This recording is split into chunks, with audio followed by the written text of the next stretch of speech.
Hello and welcome to the Grand Line Review, your source for everything One Piece. And today we are going to be continuing our journey into the obscure facts presented within the ever-expanding Vivre card data book by delving into the second half of the Sabaody Archipelago booster pack. And as always, I must give a big thanks to the Library of Ohara for the translation of this ever-intriguing stuff. And as per usual, a link to Arta's website will be in the description below. So let's get into this one. And we are going to commence with one of the most legendary figures in the One Piece world, the Dark King, Silver's Rayleigh. According to this here card business, Mr. Rayleigh made a firm decision to train Luffy in the art of Haki only after witnessing his actions during the Paramount War, in regards to attempting to save his brother Ace. And in addition to that, we have some of Rayleigh's very particular skills laid out here, and the card makes particular mention that he is an incredible analyst, highly capable of correctly reading and implementing action to effectively deal with most situations. And I found that to be quite cool because I'd never personally thought of him that way before, but looking back on most of his known actions in the series, everything is generally quite exceptionally calculated. I mean, the only thing the guy really sucks at is gambling, but even then he has an entire system set up to relieve him of debt. Furthermore, his prowess in armament Haki is also mentioned, taking note that even at his age, it still remains strong enough to combat an admiral, which we all very much saw during his brief skirmish with Kizaru. Other than that, we now have his official height, which is a fairly tall 188 centimeters, although not so tall for the One Piece world, I guess, as well as the fact that his blood type is XF. And finally, it would appear that his favorite food, for whatever reason, is boiled beans. Not to hate on beans, beans are wonderful,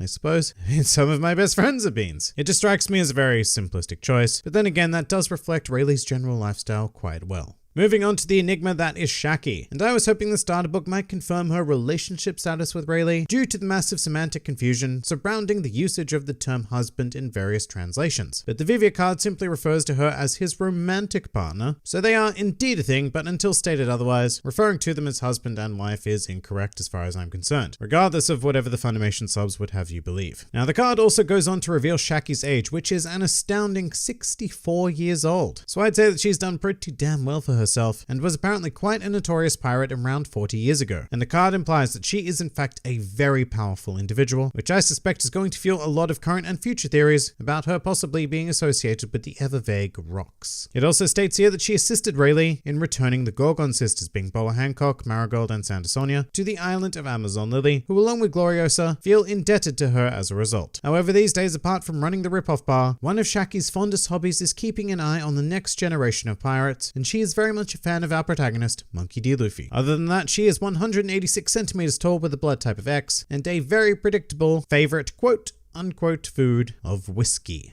Next up, we have Cammy, and the most important question answered here is in relation to her name, which has been forever back and forth between Cammy and Kami for its romanization, but as of the starter book, the official romanization is indeed Cammy. And at first it seems like Cammy stands out quite a lot at a ridiculous height of 197 centimeters, but the card does note that that includes the full extension of her tail. Furthermore, her blood type is X, and her dish of choice is shark brulee. Then we have Cammy's starfish companion Papug, and just like Cammy, his name has been subject to a bit of weirdness in regards to romanization, having been both called Papug and Papug, like with a U in that second one, at different points in the series. The Vivre card sets the record straight though, with him being Papug with an A, as well as a blood type of XF, and his favorite food are the clams that Cammy makes for him.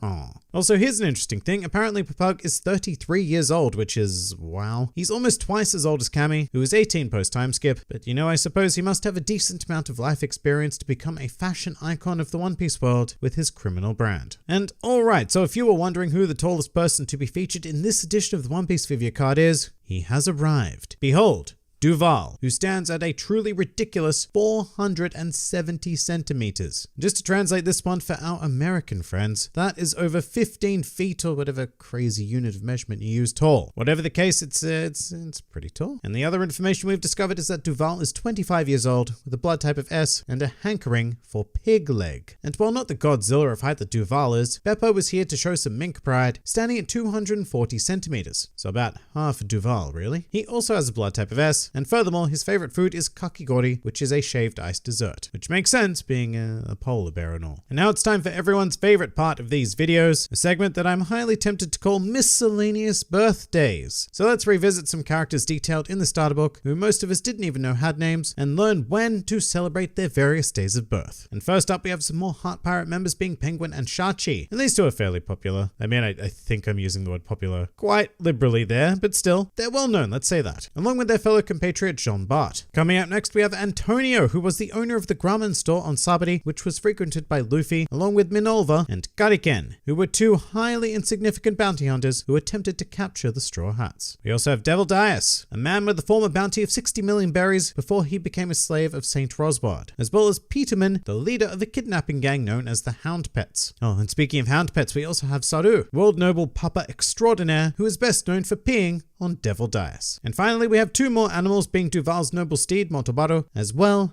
as Sea Bunny. But that pretty much does it for this edition of One Piece Vivre Card. If you enjoyed this video and the content this channel produced in general, then please do consider donating to the Grand Line Review Patreon, because the support of all of you amazing people is what continues to make this channel possible. And if you'd like to see more videos like this but applied to other anime and manga series, then please do check out my second channel, New World Review, for all of your wider needs. And if you'd like to join the fun at any time, then please do head over to my Discord server, where a wide array of shenaniganry takes place on a daily basis. And finally, please do comment with your thoughts on this wonderfully obscure information. This has been the Grand Line Review, and I'll see you next time.